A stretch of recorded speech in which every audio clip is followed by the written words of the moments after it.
जाति से हमारे ऊपर अत्याचार होते हैं, जिस चीज से अत्याचार होते हैं, उत्पीड़न होता है, शोषण होता है, क्या उस चीज को हमें छोड़ना नहीं चाहिए? क्या बताओ, जाति से उत्पीड़न होता है कि नहीं होता? होता है। शोषण होता है कि नहीं होता? अत्याचार होते हैं कि नहीं होते? बहन बेटियों वैसे अत्याचार, युवाओं को मार दिया जाता है। क्या हमें इन चीजों को छोड़ना नहीं चाहिए? ये जो जितने परंपराएं और प्रतीक, इन चीजों को हमने उनको छोड़ के अपनी परंपराएं और प्रतीक जो समाज बनाए। अब ये आचार संहिता शुरू हो चुकी है, आपकी धम्मभूमि ने स्थापित कर दी है। 10 जून को इसका उद्घाटन नोएडा में हुआ। वो पूरी आचार संहिता है बौद्धों की। ये बाबा साहिब करना चाहते थे हमारी बौद्धों की आचार संहिता हो, हमारे नियम हो, क्योंकि बाबा साहिब ने 2 ही संविधान लिखे, 2 ही ग्रंथ लिखे, एक बुद्ध और उनका धर्म, दूसरा संविधान। इन चीजों को समझो। जो बाबा साहिब वो हमारा धार्मिक ग्रंथ है, जैसे दूसरों के दूसरे ग्रंथ है ना, हमारा भी ग्रंथ बाबा साहिब दे के गए। हमें याद और पहचान नहीं है इसकी।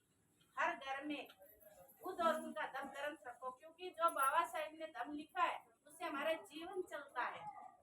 यदि उस ग्रंथ को 2-3 बार कोई पढ़ लेता है तो उसके जीवन में कभी भी कोई दुख नहीं आएगा। वो हमारे दुखों का समाधान है। बाबा साहिब करके गए, हमें धार्मिक ग्रंथ दे के गए हैं। यदि हम उस ग्रंथ को पढ़ते हैं तो हमारे जीवन के दुखों का नाश हो जाएगा, आदमी को दुख आएंगे नहीं। और बाय दिव्य प्राकृतिक का नियम है, आ भी गए तो उस ग्रंथ को पढ़ा हुआ अपनी समस्याओं का समाधान खुद कर लेगा।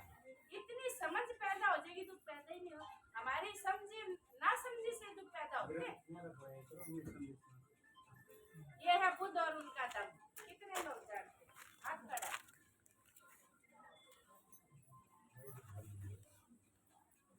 सच्चाई से करना। 30 साल से मैं आपको यही रह रही हूँ। अच्छी बात। ये हमारा धार्मिक ग्रंथ है। ये हर घर में होना चाहिए। और हमें गर्व है कि बाबा साहब हमें धार्मिक ग्रंथ दे के गए हैं। चलो बहुत समय बीत गया, हमें नहीं जानकारी थी, लेकिन आज मैं जानकारी दे के जा रही हूँ। और धम्म अभी तो है नहीं, धम्मभूमि मलोखड़ा में मिलता है, दूसरी जगह से भी ना खरीदना, बहुत आराम मिलता है। ठीक है, ऐसे ढंग का नहीं मिलता है, जरूरी नहीं धम्मभूमि में ही मिले, बहुत जगह जाएगा। तो ये तो हमने हमारा धार्मिक ग्रंथ। दूसरा बाबा साहब ने इसमें हमारे जीवन की समस्याओं का समाधान है और इससे हमारा जीवन चलता है। दूसरा ग्रंथ बाबा साहब ने संविधान लिखा है और संविधान लिख के उससे पूरा देश चलता है। तो इतने बाबा साहब ने इतने महान काम किए हैं कि पूरा देश उनके लिखे हुए संविधान से चलता है। और बहुजनों के लिए, बहुजन नहीं, हर किसी के लिए, इंसान के लिए है। लेकिन हम बहुजनों में काम करते हैं, बहुजन समाज के काम बहुजनों में ही बात करते हैं। बाकी ये इंसान के लिए कोई भी इसको पढ़ सकता है, कोई भी अपनी समस्याओं का समाधान कर सकता है। इसको पढ़ने के बाद हम सजग हो जाएंगे, जागरूक हो जाएंगे। जो मैं जागरूकता की बात कर रही हूँ ना, इसको हम पढ़ेंगे, सजग हो जाएंगे, जागरूक हो जाएंगे। तो इसका हमें सभी को संज्ञान में ये होनी चाहिए। अब बाबा साहब की एक इच्छा होती है हमारे बौद्ध, और जब आप बुद्ध की शरण में चले जाए और बौद्ध बन जाए तो हमारी आचार संहिता होनी चाहिए। दूसरा संविधान की बात साहिब ने सोची, लेकिन कर नहीं पाए, वो अधूरा काम है।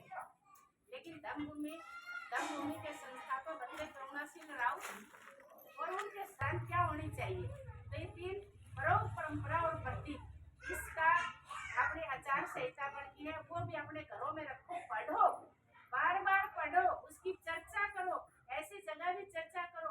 ऐसा नहीं हमारा दिमाग बड़ा जड़ा हुआ, हजारों सालों से दबा हुआ है, इतनी एकदम से बात नहीं आ जाएगी। हमें तो रोज स्कूल लगाने की जरूरत है, स्कूल तरह से लगाने की जरूरत। इसलिए बाबा साहब ने कहा टू एजुकेट, समाज में जाओ, जागरूक करो। पहली बात में 3 सिद्धांत मेरे को बार बार कचोटते हैं कि हमने 3 सिद्धांत पे काम नहीं किया। अगर 3 सिद्धांत पे काम हम आज भी कर ले तो बहुत समय नहीं लगना, राज आपका होगा। सबसे पहले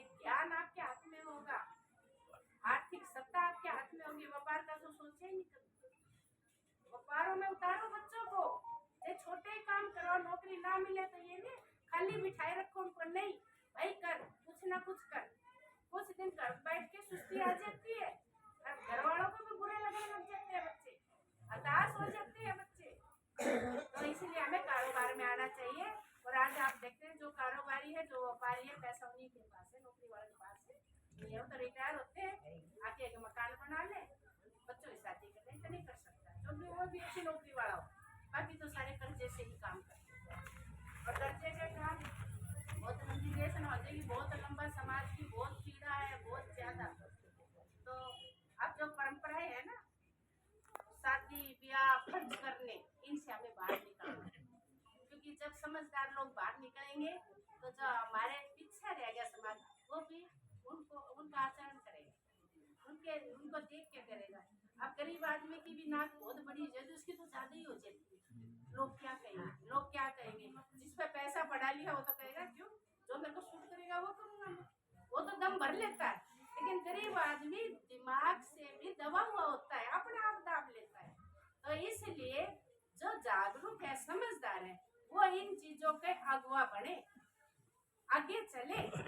और जब जब कोई खेत जुता हुआ हो ना, तो बहुत सारे लोग आएंगे, एक साइड से जाए ज्यादा टाइम लगा पहुंचने, एक बीच में से निकल जाए तो थोड़ा टाइम लगेगा।